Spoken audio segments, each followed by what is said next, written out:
Good morning friends, स्वागत है आप सबका मेरे चैनल पर। एक बार फिर से मैं आप सबका स्वागत करता हूं दोबारा आज, क्योंकि हम लोग इंफ्रारेड स्पेक्ट्रोस्कोपी का सबसे इंपॉर्टेंट पॉइंट को डिस्कस करने जा रहे हैं। तो हमारा वीडियो जो है आज का काफी सुपर टेक और सुपर ज्ञान वाला होने वाला है। तो वीडियो को बिना स्किप किए देखिएगा और कंप्लीट वीडियो देखिएगा, क्योंकि ये वीडियो जो है अगर आपने नहीं देखा तो इंफ्रारेड स्पेक्ट्रोस्कोपी का जो है आप जितना भी पॉइंट्स को अब तक पढ़े हैं वो पॉइंट्स आपका किसी कोई खास काम आने वाला नहीं। तो चलिए हम लोग स्टार्ट करते हैं। तो आज के इस वीडियो में हम लोग जो है पढ़ेंगे स्टडी ऑफ आईआर स्पेक्ट्रा, मतलब कि एब्जॉर्प्शन कर्व। जो हमारा आईआर इंफ्रारेड स्पेक्ट्रोस्कोपी में जो हमको ग्राफ मिलता है उसको हम लोग या तो आईआर स्पेक्ट्रा बोलते हैं, या फिर एब्जॉर्प्शन स्पेक्ट्रम बोलते हैं, या फिर आईआर स्पेक्ट्रम बोलते हैं।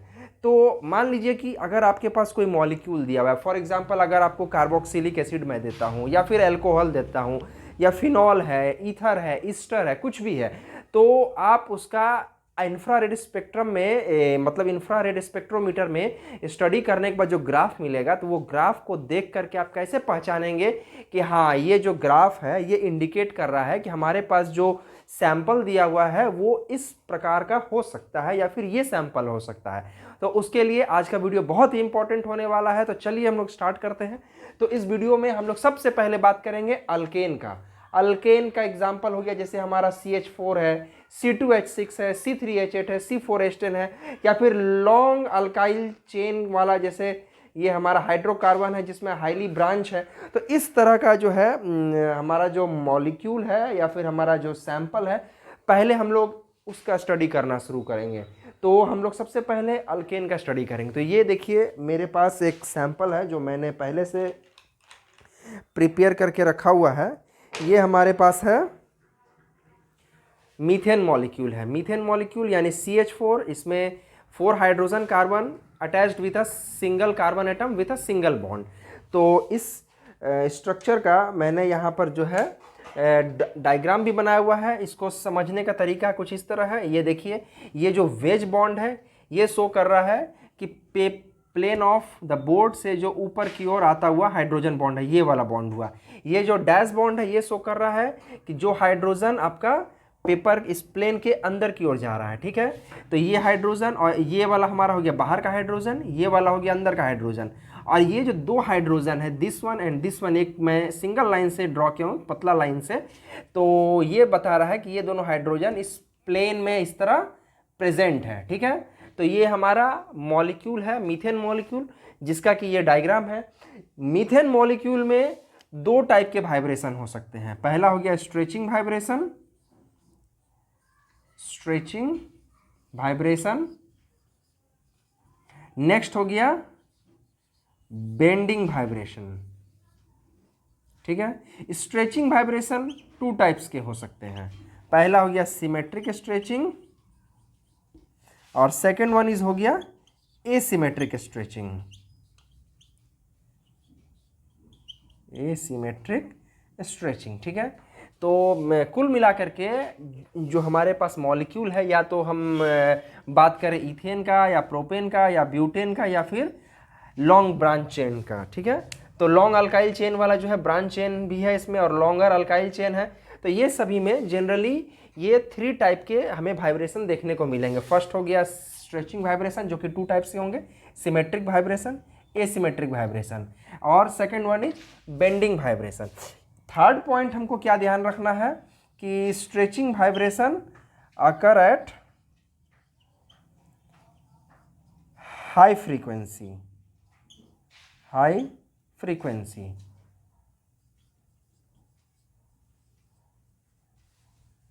ठीक है, बेंडिंग वाइब्रेशन जो है वो लो फ्रीक्वेंसी पर होता है। मतलब कि हमें अगर स्ट्रेचिंग वाइब्रेशन को ऑब्जर्व करना है तो high amount of energy provide करना होगा, बट बेंडिंग वाइब्रेशन को देखने के लिए लो अमाउंट ऑफ एनर्जी प्रोवाइड करके भी हम देख सकते हैं। अल्केन मॉलिक्यूल में, अल्केन में मीथेन मॉलिक्यूल का जो है जितने भी टाइप के वाइब्रेशन है, या तो वो हमारा सीजरिंग मतलब सीजरिंग नहीं बोल सकते हैं, स्ट्रेचिंग वाइब्रेशन या फिर बेंडिंग वाइब्रेशन। तो टोटल जो है 6 टाइप के वाइब्रेशन है, 5 to 6 टाइप के वाइब्रेशन है। वो मैंने पिछले वीडियो में डिस्कस किया है, वीडियो नंबर 2 में। तो स्पेक्ट्रम, तो आईआर स्पेक्ट्रम का जो है एकमात्र हमें आउटपुट ये पता है कि आईआर स्पेक्ट्रोस्कोपी में हम लोग वाइब्रेशन को ऑब्जर्व करते हैं। मतलब ये जो हमारा स्ट्रक्चर दिया हुआ है CH4 का या कोई भी स्ट्रक्चर हमारे पास जो प्रेजेंट है, उस स्ट्रक्चर में जब हम एनर्जी सप्लाई दे रहे हैं तो उसका बॉन्ड लेंथ पर क्या इफेक्ट पड़ रहा है, ये मतलब स्ट्रेच कर रहा है या कंप्रेस हो रहा है या फिर ये बेंड हो रहा है। तो हमको मेनली ये चीज़ देखना है। तो अब हम आते हैं अल्केन मॉलिक्यूल में। तो अल्केन मॉलिक्यूल में जिस तरह मेरे पास ये अल्केन मॉलिक्यूल है, अल्केन के लिए मैं यहाँ पर एग्जाम्पल लेता हूँ, ये हमारा है इथेन C2H6, दो फर्क नहीं पड़ता है। अब हम आते हैं अपने मेन पॉइंट पर। तो देखिए, हम जब इस मॉलिक्यूल पर जब हम आईआर स्पेक्ट्रम मतलब आईआर रेडिएशन फ्लो कराते हैं तो हमको क्या क्या इफ़ेक्ट मिल सकता है। तो जब हम इस पर आईआर रेडिएशन प्रोवाइड करेंगे तो सबसे पहले हम देखते हैं कि हमको यहाँ पर CH स्ट्रेचिंग मिलेगा कि कार्बन एंड हाइड्रोजन का ये जो बॉन्ड है, ये बॉन्ड आइदर स्ट्रेच करेगा या कॉम्प्रेस करेगा, जो भी होगा। पहले हम सिंगल CH का स्ट्रेचिंग को देखेंगे, ये वाला। तो ये जो स्ट्रेचिंग है अल्केन में, ये हमको मिलता है 2850 to 3000 सेंटीमीटर इनवर्स फ्रीक्वेंसी के रेंज में हमें ये मिलता है। ठीक है। सेकंड हम क्या देख सकते हैं, कार्बन और कार्बन के बीच में स्ट्रेचिंग हो सकता है। दो कार्बन के बीच में ये बॉन्ड है, ये भी बॉन्ड स्ट्रेच हो सकता है। तो ये नंबर 1 हो गया।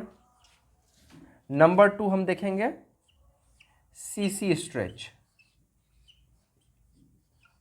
CC स्ट्रेच जो है हमको approximately 1200 centimetre inverse frequency range में, लगभग इससे 20 या 25 या 50 बोल सकते हैं, कम या ऊपर के रेंज में हमको मिलेगा।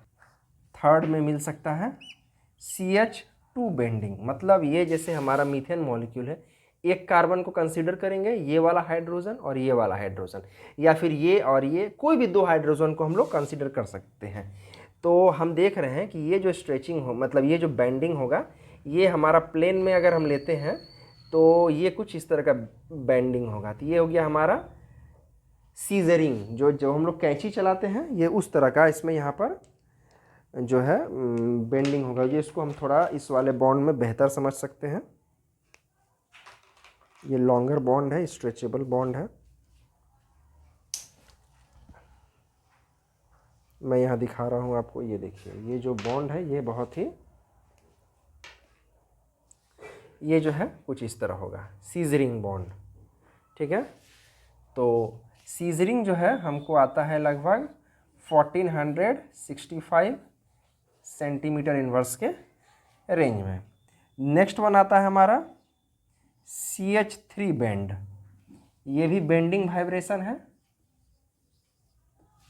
पर CH3 बैंड जो है, ये जो हमारा ये तीनों जो हाइड्रोजन है, ये कुछ इस तरह, ये जो है ये तीनों का तीनों जो है ये इस फॉर्म में जो है ये बेंड होगा। तो CH3 बैंड जो है हमें इसका 2 पीक मिलेगा, 2 बैंड मिलेगा, एक 1450 के पास और एक 1375 के पास मिलेगा। ठीक है। तो ये जो है हमें बेसिकली इस रेंज में हमें पीक आएगा। हमने पिछले सेकेंड क्लास में डिस्कस किया था कि जो इंफ्रारेड स्पेक्ट्रम है उसमें हम लोग यहाँ पर जो है वाई एक्सिस में ट्रांसमिटेंस लेते हैं और यहाँ पर हम लोग वेवलेंथ को लेते हैं इन सेंटीमीटर इनवर्स, या फिर वेवलेंथ नहीं, यहाँ पर हम लोग फ्रीक्वेंसी को लेते हैं इन सेंटीमीटर इनवर्स। ठीक है। तो फ्रीक्वेंसी जो है इस साइड, मतलब लेफ्ट हैंड साइड आएंगे तो इंक्रीमेंट होता है, राइट हैंड साइड जो है ये डिक्रीज़ करता है। तो मान लीजिए कि ये जो है कुछ इस तरह का हमें ग्राफ मिलता है।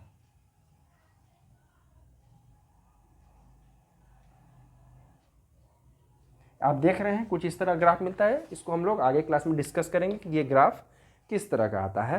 पहले अभी हमको सिर्फ ये डेटा याद रखना। ये डेटा जो है पहले आप जब इसको कलेक्ट कर लेंगे, फिर उसके बाद हम आपको प्रैक्टिकल दिखाएंगे कि किसी भी मॉलिक्यूल में किस तरह का ग्राफ आता है और उसको कैसे स्टडी करना है, कैसे एग्जामिन करके हम एक पता लगा सकते हैं कि हाँ ये इस टाइप का मॉलिक्यूल हो सकता है। उसके बाद आता है CH2 रॉकिंग, CH2 रॉकिंग जो आता है ये हो गया हमारा सीजरिंग, मैं शॉर्ट में लिख दे रहा हूँ, ये हो गया रॉकिंग। रॉकिंग आता है 720 सेंटीमीटर इनवर्स पर, ठीक है। उसके अलावा हमें CH3 का स्ट्रेचिंग मिल सकता है, CH2 का स्ट्रेचिंग मिल सकता है और CH स्ट्रेचिंग मिल सकता है। तो CH3 का 2 टाइप का स्ट्रेचिंग होता है, ये जो है asymmetric stretching and symmetric stretching. तो देखिए इसके लिए मैंने यहाँ पर एक डायग्राम बनाया हुआ है, ये जो ऊपर वाला डायग्राम है ये CH3 का सिमेट्रिक स्ट्रेचिंग है। सिमेट्रिक स्ट्रेचिंग का मतलब होता है कि ये जो 3 हाइड्रोजन बॉन्ड है, अगर ये बाहर की ओर स्ट्रेच कर रहे हैं तो तीनों एक साथ बाहर की ओर स्ट्रेच करेंगे, ये भी बाहर जाएगा, ये भी जाएगा, ये भी जाएगा। या फिर अगर ये अंदर की ओर कंप्रेस हो गया तो तीनों बॉन्ड एक साथ अंदर की ओर कंप्रेस होगा, ठीक है। इसके बाद नेक्स्ट आता है हमारा एसिमेट्रिक स्ट्रेचिंग। एसिमेट्रिक स्ट्रेचिंग में क्या होगा कि या तो एक कार्बन अंदर की ओर आ रहा है तो दूसरा बाहर जाएगा, दूसरा बाहर जा रहा है तो तीसरा अंदर आएगा, मतलब कोई भी 2 बाहर जाएगा, एक अंदर आएगा, मतलब ये एक दूसरे के अपोजिट आपको मिलेंगे। तो ये इस तरह का जो वाइब्रेशन होगा वो एसिमेट्रिक होगा, और जो एक तरह का वाइब्रेशन मिलेगा वो हमें सिमेट्रिक वाइब्रेशन मिलेगा। और हम जानते हैं एसिमेट्रिक वाइब्रेशन जो है high frequency of energy supply करने पर मिलता है। तो CH3 का जो स्ट्रेचिंग है एसिमेट्रिक स्ट्रेचिंग 2962 सेंटीमीटर इनवर्स का फ्रीक्वेंसी एनर्जी सप्लाई करने पर मिलता है। तो इस वेव मतलब इस फ्रीक्वेंसी पर मिलेगा। एंड 2872 सेंटीमीटर इनवर्स पर जो है हमें CH3 का सिमेट्रिक स्ट्रेचिंग मिलेगा। नेक्स्ट वन आते हैं हम CH2 का स्ट्रेचिंग, मतलब जैसे ये हमारा मॉलिक्यूल है, इसमें सिर्फ हम एक कार्बन और ये 2 हाइड्रोजन को कंसीडर करेंगे, ठीक है। तो इसको कंसीडर करने पर जो है हमारे पास जो स्ट्रेचिंग आता है एसिमेट्रिक स्ट्रेचिंग आएगा at 2926 centimetre inverse and symmetric stretching आएगा 2853 सेंटीमीटर इनवर्स, ठीक है। नेक्स्ट आता है हमारा मीथाइन स्ट्रेचिंग। मीथाइन स्ट्रेचिंग का मतलब होता है कि सिर्फ सिंगल कार्बन और सिंगल हाइड्रोजन के बीच का जो स्ट्रेचिंग होगा, ये मीथाइन स्ट्रेचिंग हमें कब मिलेगा, जब यहाँ पर कोई और मॉलिक्यूल या कोई और ग्रुप प्रेजेंट रहेंगे, यहाँ पर Y, यहाँ पर Z मान लेते हैं, तीनों में अलग अलग सब्स्टिट्यूएंट या फंक्शनल ग्रुप कुछ भी प्रेजेंट है, तो सिर्फ हम सिंगल C और H के बीच में जो हम स्ट्रेचिंग को कंसिडर कर रहे हैं इसको हम लोग मीथाइन स्ट्रेचिंग बोलते हैं। और मीथाइन स्ट्रेचिंग जो है ये एक सिंगल वन स्ट्रेचिंग हमको मिलता है सिर्फ और सिर्फ क्योंकि यहाँ पर हम सिमेट्रिक और एसिमेट्रिक का केस कंसिडर नहीं कर सकते हैं। तो CH स्ट्रेचिंग जो है एक मिलेगा हमें 2890 सेंटीमीटर इनवर्स पर, और ये जो है वीक स्ट्रेचिंग आता है, ठीक है। इसके बाद नेक्स्ट वन आता है, अगर हमारे पास जेमिनल डाइमिथाइल ग्रुप है। जेमिनल डाइमिथाइल मतलब एक ही कार्बन से 2 मिथाइल ग्रुप अटैच रहेगा तो वो जेमिनल ग्रुप बोला जाता है। तो इसमें जो है हमें 2 बैंड मिलता है, मतलब एक 1375 सेंटीमीटर इनवर्स पर एक इस तरह का बैंड आएगा और एक बैंड आएगा 1390 सेंटीमीटर इनवर्स के रेंज में। इसके अलावा जो हमारा CH2 है, CH2 का स्ट्रेचिंग मैं यहाँ पर ड्रॉ किया हूँ, ये हमारा सिमेट्रिक स्ट्रेचिंग है। आइदर दोनों हाइड्रोजन जो है बाहर की ओर स्ट्रेच होंगे या दोनों हाइड्रोजन अंदर की ओर स्ट्रेच होंगे, ठीक है। इसके अलावा इसमें और भी कुछ कुछ स्ट्रेचिंग हो सकते हैं। इसके बाद अल्केन चेन में हमें इथाइल का स्ट्रेचिंग मिल सकता है, दैट इज C2H5 का जो स्ट्रेचिंग हो सकता है वो 790 to 770 के आसपास जो है हमें मिल सकता है। ये जो C2H5 का स्ट्रेचिंग यहाँ पर आ सकता है, या फिर N प्रोपाइल का स्ट्रेचिंग जो है हमें यहाँ पर आ सकता है NC3H7। तो ये दोनों का स्ट्रेचिंग वाइब्रेशन भी हमें, अगर लॉन्गर अल्काइल चेन है तो उस केस में हमको ये 2 स्ट्रेचिंग वाइब्रेशन भी मिल सकता है। अब हम लोग नेक्स्ट अल्कीन मॉलिक्यूल को डिस्कस करेंगे। अल्कीन मॉलिक्यूल मतलब जिसमें carbon carbon double bond present रहता है। तो अल्कीन मॉलिक्यूल में हम देख सकते हैं यहाँ पर कि हमें क्या क्या स्ट्रेचिंग मिल सकता है। तो हम लोग देख रहे हैं यहाँ पर कार्बन और हाइड्रोजन का स्ट्रेचिंग मिल सकता है, कार्बन हाइड्रोजन का बेंडिंग मिल सकता है, carbon carbon double bond stretching मिल सकता है, और इसके अलावा इसमें आउट ऑफ प्लेन बेंडिंग में भी चांस ऑफ फाउंडिंग। तो हम लोग देख रहे हैं कि सबसे पहले डबल बॉन्ड C और H, तो ये जो CH स्ट्रेचिंग है वो यहाँ पर मिलेगा एट 3100 to 30-10 के बीच में, ठीक है। एक चीज़ आप मार्क किए होंगे कि अल्केन के केस में, इससे पहले वाले केस में ये जो वैल्यू था अप टू 3000 था, बट यहाँ पर ये 3100 तक आ गया है और ये 3000 से स्टार्ट हो रहा है। तो इसका कारण ये है कि हम लोग यहाँ पर देख रहे हैं कि कार्बन के साथ जो है जो हाइड्रोजन बॉन्ड अटैच है, हाइड्रोजन एटम अटैच है, हाइड्रोजन एटम, तो यहाँ पर क्या हो रहा है कि इलेक्ट्रॉन डेंसिटी ज़्यादा है। तो इलेक्ट्रॉन डेंसिटी ज़्यादा होने के कारण क्या हो रहा है कि ये कार्बन और हाइड्रोजन का बॉन्ड जो है थोड़ा ज़्यादा मजबूत हो गया है, ठीक है। यहाँ पर ये जो डबल बॉन्ड से कार्बन को इलेक्ट्रॉन डेंसिटी मिल रहा है, तो इलेक्ट्रॉन डेंसिटी ज़्यादा होने के कारण हाइड्रोजन जो है हाईली अटैच्ड है, जिसके कारण ये जो एनर्जी है थोड़ा सा इंक्रीज हो गया है। सेकंड हम देख रहे हैं CH बॉन्ड का जो है यहाँ पर बेंडिंग मिल रहा है, CH2 का बेंडिंग मिल रहा है, सीजरिंग वाला जो इन प्लेन बॉन्डिंग होता है, मतलब प्लेन में ही ये बेंडिंग होगा। ये 1450 सेंटीमीटर इनवर्स पर होता है। ये जो भी रेंज है हमारा सेंटीमीटर इनवर्स में है। थर्ड वन जो है carbon carbon double bond stretching आएगा एट 1680 टू 1600 सेंटीमीटर इनवर्स पर। इसी बीच में जो है इसका जो स्ट्रेचिंग है वो बेहतर आएगा। इसके अलावा हमें कुछ कुछ और बॉन्ड है, तो एक बात का हम लोग ख्याल रखेंगे कि ये जो CH का स्ट्रेचिंग है ये हमको तभी मिलेगा जब हमारा अल्कीन जो है टर्मिनल रहेगा, मतलब लास्ट कार्बन पर डबल बॉन्ड प्रेजेंट रहेगा और इस कार्बन लास्ट वाले कार्बन के साथ हाइड्रोजन बॉन्ड अटैच रहेगा। इन केस अगर हाइड्रोजन अटैच नहीं है, ये जो चारों मतलब बॉन्ड है यहाँ पर, ये जो चारों पॉइंट्स हैं इस पर कुछ कुछ भी प्रेजेंट है, कोई कोई मतलब अलग अलग सब्स्टिट्यूएंट प्रेजेंट है, उस केस में आपको डबल बॉन्ड CH का जो स्ट्रेचिंग है वो नहीं मिलेगा। तो उस केस में हम लोग को अल्कीन में 3 और कंडीशन हमें यहाँ मिल जाते हैं, ठीक है। जैसे कि अगर हमारा ये जो अल्कीन है ये अगर सिमेट्रिक सब्स्टिट्यूटेड डबल बॉन्ड है, मतलब कि ये जो कार्बन कार्बन डबल बॉन्ड है इसके जो अलग इसके जो आजू बाजू में जो भी चारों बॉन्ड हैं, मतलब इधर का 2 और इधर का 2, अगर ये चारों मतलब पोजीशन पर अगर एक ही फंक्शनल ग्रुप या एक ही सब्स्टिट्यूएंट या एक ही ग्रुप प्रेजेंट रहेगा, उस कंडीशन में ये जो हमारा CC डबल बॉन्ड है वो इंफ्रारेड रेडिएशन को एब्जॉर्ब नहीं करेगा। ऐसा इसलिए होगा क्योंकि यहाँ पर इंफ्रारेड रेडिएशन को अगर एब्जॉर्ब करेगा तो भी यहाँ पर नहीं, ऐसा इसलिए नहीं होगा क्योंकि ये जो बॉन्ड है ये एब्जॉर्बसन को मतलब IR एब्जॉर्बसन को एब्जॉर्ब करने के बाद जो है इसका dipole moment as a function of time change नहीं होगा। मतलब कि यहाँ पर जब डाइपोल मतलब IR रेडिएशन एब्जॉर्ब होगा तो ये जो बॉन्ड है इस बॉन्ड का डाइपोल मोमेंट चेंज नहीं होगा। अगर ये डाइपोल मोमेंट चेंज नहीं होगा तो ये मॉलिक्यूल का ये वाला बॉन्ड इस केस में IR इनएक्टिव हो जाएगा, मतलब IR एक्टिव नहीं होगा।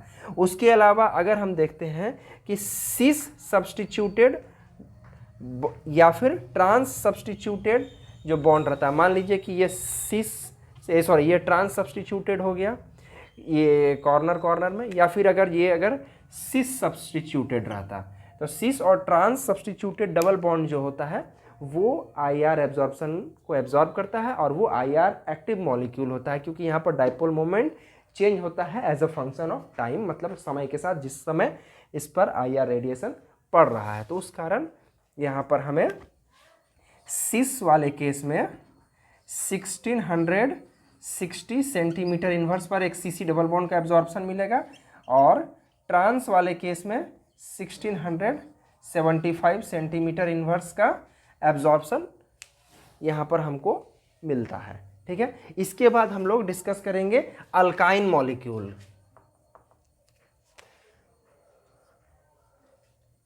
में। ये 4 इंपॉर्टेंट पॉइंट है जिससे हमें ये पता चलता है कि इंफ्रारेड स्पेक्ट्रम का जो ग्राफ हम लोग देख रहे हैं उससे ये पता चलता है कि ये जो मॉलिक्यूल है it may be the alkyne.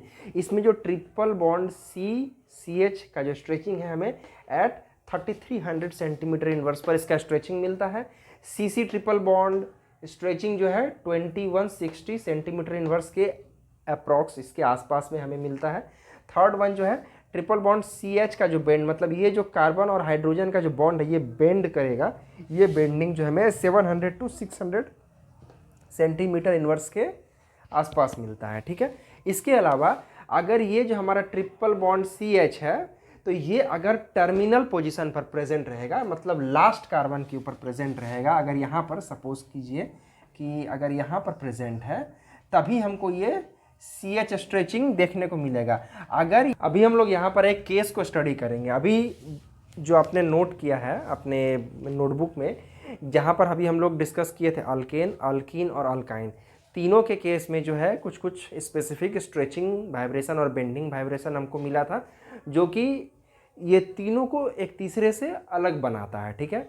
लेकिन जब हम लोग स्टडी कर रहे हैं अल्केन या फिर हाइड्रोकार्बन मॉलिक्यूल का, तो हाइड्रोकार्बन मॉलिक्यूल आइदर अल्केन हो सकता है, अल्कीन हो सकता है या अल्काइन हो सकता है।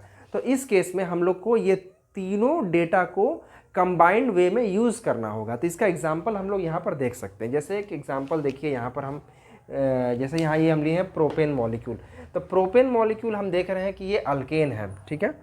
तो अल्केन मॉलिक्यूल में यहाँ पर हमको जो है देख सकते हैं कि एक हमको CH स्ट्रेचिंग मिलेगा सबसे पहला एट 2850 to 3000, अभी आप अपने बुक में देखिएगा हमने लिखाया है।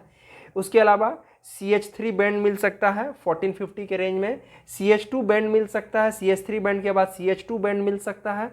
उसके बाद CH3 का सिमेट्रिक स्ट्रेचिंग मिल सकता है, CH3 का एसिमेट्रिक स्ट्रेचिंग मिल सकता है। इसके अलावा यहाँ पर आप देख रहे हैं ये एक इथाइल ग्रुप है, इथाइल ग्रुप का 700 के रेंज में जो है एक स्ट्रेचिंग मिलेगा। तो इससे हम समझ सकते हैं कि ये जो मॉलिक्यूल है ये एक अल्केन मॉलिक्यूल है। हाँ, एग्जैक्ट हमको नहीं पता चलेगा कि ये मॉलिक्यूल का क्या स्ट्रक्चर है, मगर हमको एक ओवरऑल आइडिया मिल जाएगा कि ये किस तरह का मॉलिक्यूल है। क्योंकि स्पेक्ट्रोस्कोपी में होता क्या है कि हमारे पास जो IR, UV, NMR और मास, ये चारों इस टाइप के जो स्पेक्ट्रम है, मतलब इन चारों इंस्ट्रूमेंट का जो स्पेक्ट्रम हमको मिलता है, इन सभी को कंबाइंड जब हम करते हैं तब हमको एक्चुअल स्ट्रक्चर मिलता है। लेकिन एक सिंगल एप्लीकेशन का यूज़ करके हम कंप्लीट स्ट्रक्चर ड्रॉ नहीं कर सकते हैं, ठीक है। तो ये हमारा अल्केन के लिए हो गया।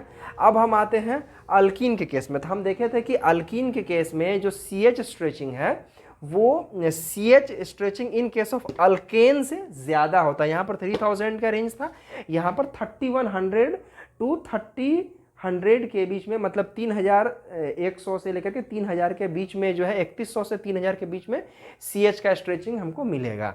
उसके अलावा CC डबल बॉन्ड हमको मिलेगा। तो ये दो अगर हमको मिल रहा है तो हम समझ जाएंगे कि ये टर्मिनल अल्कीन है, ठीक है। उसके बाद हम एक चीज़ ध्यान देंगे कि ये जो डबल बॉन्ड का स्ट्रेचिंग है ये थोड़ा मतलब ज़्यादा इंटेंसिफाई होना चाहिए, मतलब पीक जो है इसका ज़्यादा हाई होना चाहिए। वो थोड़ा सा स्टीप होगा, कैसा होगा वो हम जब ग्राफ का स्टडी करेंगे तब हम आपको समझाएंगे। अब देखिए अल्केन का ये दूसरा केस है। तो यहाँ पर हम देख रहे हैं कि ये जो अल्केन था टर्मिनल अल्केन था, ये सब्स्टिट्यूटेड अल्केन है, सॉरी अल्कीन है। ये टर्मिनल अल्कीन था, ये सब्स्टिट्यूटेड अल्कीन है। तो यहाँ पर क्या होगा कि हमको CC डबल बॉन्ड का तो वैल्यू मिलेगा ही, मगर टर्मिनल CH का जो है स्ट्रेचिंग नहीं मिलेगा। ये अल्कीन के साथ हम देख रहे हैं यहाँ पर CH3 मॉलिक्यूल प्रेजेंट है। तो यहाँ पर हमको ये 3100 के रेंज में मिलता है, लेकिन यहाँ पर जो CH स्ट्रेचिंग है वो 3100 भी नहीं, बिलो 3000, मतलब 3000 से कम रेंज में जो है CH का स्ट्रेचिंग आएगा, जो कि हमको इंडिकेट करता है कि वो अल्केन मॉलिक्यूल का CH स्ट्रेचिंग है। उसके अलावा CH3 का स्ट्रेचिंग हमको मिलेगा एट 2900 डिग्री सेंटीग्रेड पर, 2900 डिग्री, मैं मिस्टेक कर जाऊँ, 2900 सेंटीमीटर इनवर्स का जो फ्रीक्वेंसी है उस पर मिलेगा। उसके अलावा इथाइल ग्रुप का जो है हमें स्ट्रेचिंग मिलेगा एक स्पेशल N इथाइल ग्रुप का एट 700। उसके अलावा CCl का स्ट्रेचिंग मिलेगा, CF का स्ट्रेचिंग मिलेगा। उसके अलावा ये दो इम्पॉर्टेंट स्ट्रक्चर हैं जिसका हम लोग स्टडी करेंगे। तो देखिए ये जो है हमारे पास 1 2 3 4 5 6, ये 6 कार्बन का जो है अल्काइन चेन है, ये हेक्साइन है। और नेक्स्ट वन इज 1 2 3 4 5 6, ये भी 6 कार्बन का हमारे पास अल्कीन चेन है। यहाँ पर कार्बन कार्बन डबल बॉन्ड है, यहाँ पर कार्बन कार्बन ट्रिपल बॉन्ड है। तो यहाँ पर हम देखेंगे कि हमको जैसे ये केस 1 है, केस 1 में अल्केन और अल्काइन का जो मिला जुला वैल्यू है वो हमको मिलेगा। कैसे? तो यहाँ पर हम देखेंगे कि C ट्रिपल बॉन्ड CH का जो है ये जो हमको स्ट्रेचिंग है 3300 सेंटीमीटर इन्वर्स पर मिलेगा। इसके अलावा ये जो हमारा टर्मिनल CH3 है ये तो सिंगल बॉन्ड है, तो ये जो है हमें 3000 पर मिलेगा। तो आप देखेंगे कि 3000 और 3300 दो पर मतलब एक साथ जो है मैंने दोनों जगह एक एक पीक मिलेगा, डबलेट जैसा पीक आएगा। तो हम समझ सकते हैं कि ये जो होगा ये मे बी ये जो हमारा स्ट्रक्चर है ये अल्काइन स्ट्रक्चर है, मगर ये लॉन्ग चेन है जिसमें ये भी है ये भी है। इसके अलावा अल्काइल चेन का जो है हमको एक पीक आता है अप्रॉक्स 700 के आसपास, और उसके अलावा और भी जो कंबाइंड इफेक्ट है जो भी हमने डिस्कस किया था पिछले एग्जाम्पल में, वो सब हमको मिल सकता है। अब हम ठीक उसी तरह ये अल्कीन स्ट्रक्चर को कंसिडर करते हैं। यहाँ पर भी हम देखेंगे तो डबल बॉन्ड CH का जो स्ट्रक्चर मतलब ये जो है हमको स्ट्रेचिंग मिलेगा, डबल बॉन्ड CH2 बेंडिंग मिलेगा। इसके अलावा single bond CH single bond जो है स्ट्रेचिंग आएगा और CH2 बेंडिंग आएगा। तो ये जो है थोड़ा सा मिला जुला हमको अल्केन और अल्कीन का जो डिटेल है वो मिलेगा। तो इस तरह से हम पहचान सकते हैं कि हमारे पास जो स्ट्रक्चर दिए गए हैं या जो सैंपल हमको दिया गया है लैब में टेस्ट करने के लिए वो कैसा हो सकता है। इसमें हमारा जो अल्केन जो मॉलिक्यूल है, अल्केन मॉलिक्यूल का डाटा को अल्काइल हैलाइड का डाटा के साथ कंबाइन करके हम लोग स्टडी कर सकते हैं। तो जिससे हमको पता चल जाएगा कि ये जो हमारे पास जो दिया गया मॉलिक्यूल है वो अल्केन प्लस अल्केन के अंदर हैलोजन ग्रुप है या नहीं, या फिर अल्कीन में हैलोजन ग्रुप है या नहीं, या फिर अल्काइन में हैलोजन ग्रुप है या नहीं।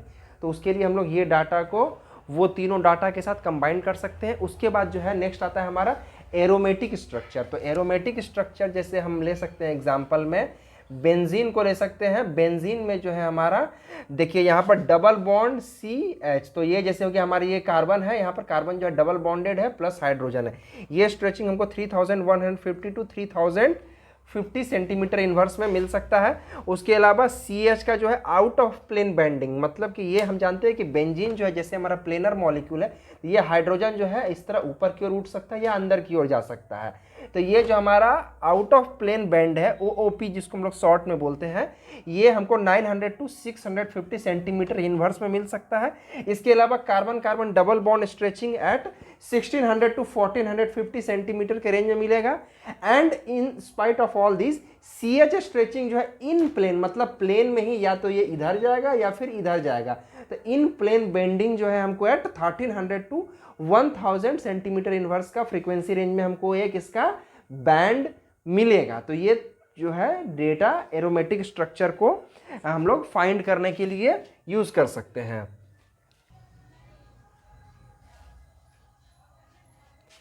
इसके अलावा सब्सटीट्यूटेड एरोमेटिक रिंग में ये तो हम देखें, अगर एरोमेटिक रिंग हमारा सब्सटीट्यूटेड नहीं है तब उसमें वो सारे डेटा आ सकते हैं। लेकिन अगर हमारा एरोमेटिक रिंग अगर सब्सटीट्यूटेड है, अगर ये तीन तरह का सब्सटीट्यूटेड हो सकता है। फर्स्ट हो गया 1-2 पोजीशन पर डाई सब्सटीट्यूटेड अगर है, इसको हम लोग ऑर्थो डाई सब्सटीट्यूटेड बोलेंगे। अगर हमारा 1-3 डाई सब्सटीट्यूटेड है तो ये मेटा डाई सब्सटीट्यूटेड हो गया। एंड अगर 1-4 सब्सटीट्यूटेड है मतलब पारा डाई सब्सटीट्यूटेड स्ट्रक्चर है, कंपाउंड है। तो 1-2 डाई सब्सटीट्यूटेड स्पीसीज में हमको एक सिंगल पिक मिलता है एट 750 सेंटीमीटर पर। कहने का मतलब हुआ कि हमारा जो नॉन सब्सटीट्यूटेड एरोमेटिक रिंग में जितना डेटा हमें मिला था अभी जो हम इस मतलब अभी जस्ट जो हम डिस्कस किए हैं, उसके अलावा ये डेटा हमें एक्स्ट्रा उस डेटा के साथ मिलेगा। तो अगर 1-3 डाई सब्सटीट्यूटेड रहेगा तो हमको एक 690 और एक 780 दोनों पर एक एक बैंड मिलेगा। इसके अलावा 880 सेंटीमीटर इनवर्स पर एक ट्रिपलेट मिलता है। ट्रिपलेट मतलब क्या होगा कि वो जो आएगा हमारे पास वो कुछ इस तरह का बैंड रहेगा, मतलब एक ये पीक, एक ये पीक, एक ये, मतलब तीन मतलब बैंड जो है, तीन जो है हमारे पास इंटेंसिटी का जो पीक है वो एक साथ मिलेगा, उसको हम लोग ट्रिपलेट कहते हैं। इसके अलावा 1-4 डाई सब्सटीट्यूटेड जो है, फिर पारा सब्सटीट्यूटेड हम बोल सकते हैं बेंजीन रिंग में, या फिर एरोमेटिक कोई भी रिंग हो, उसमें हमको एक ही स्ट्रॉन्ग पीक मिलता है, वो 800 टू 850 के बीच में वो पीक हमको मिलता है। तो ये जो दोनों सीट अभी हमने देखा, ये दोनों डेटा को कंबाइन करके हम एरोमेटिक स्ट्रक्चर का जो डिटेल है, कंफर्म कर सकते हैं। एरो में जो अगला स्टडी होगा उसी पॉइंट पर होगा, तो इस पॉइंट को अब हम अगले क्लास में डिस्कस करेंगे।